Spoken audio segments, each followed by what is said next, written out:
అది ధ్యానం అంటే. కదలకూడదు, మెదలకూడదు,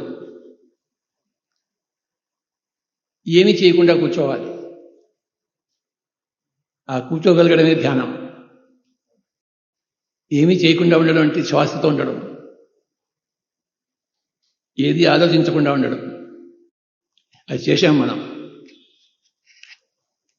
చాలా గొప్ప విషయం. ఈ 11 రోజులు ధ్యానం చేస్తాం మనం.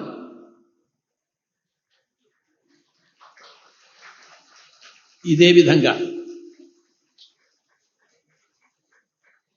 పొద్దున 3 గంటల సేపు అఖండ ధ్యానం. ఎంత బాగుంటుందో ధ్యానం.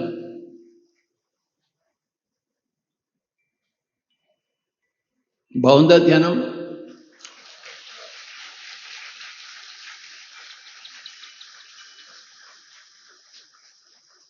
అలా 3 గంటలు హాయిగా కూర్చుంటే ఎందుకు బాగుండదు? అన్నీ బాగుంటాయి. ఎప్పుడైతే ధ్యానంలో కూర్చున్నామో ఈ దేహం బాగుపడుతుంది, మనసు బాగుపడుతుంది, బుద్ధి బాగుపడుతుంది, వెరసి ఆత్మ బాగుపడుతుంది.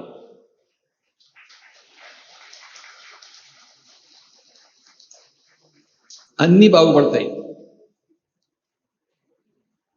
శరీరము, మనస్సు, బుద్ధి, ఆత్మ 4 ఉన్నాయి.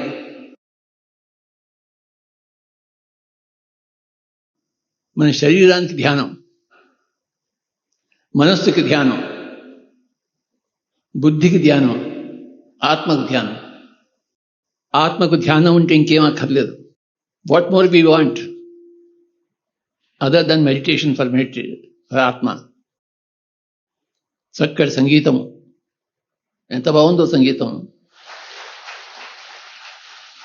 ఎంత అద్భుతమో సంగీతం. సంగీతంతో ధ్యానం ఎంత అద్భుతం. సంగీతం ధ్యానం కోసమే ఉంది. సంగీతం కోసం కాదు. సంగీతం ఉన్నది ధ్యానం కోసం. ఇంకో 3 గంటల సేపు సంగీతం పాడినా కూడా ధ్యానంలో కూర్చుంటాం మనం. అవునా? ఈరోజు ఎంత బాగుందో మ్యూజిక్. అద్భుతమైన కళాకారులు అందరూ. వాళ్ళందరికీ నమస్కారములు మీ అందరి తరఫున. ఒకసారి గట్టిగా చప్పట్లు కొడదాం.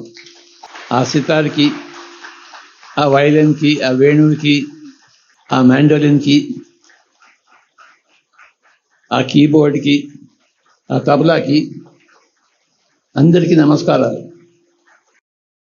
ఆ డ్రమ్స్కి, ప్యాడ్స్కి అందరికీ నమస్కారాలు.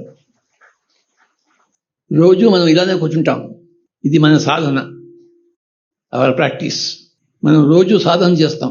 మన సాధన అంతా ధ్యాన సాధన. ఇక రోజంతా సాధనే. సాధన సాధన సాధన సాధన సాధన చేస్తూ పోవడమే.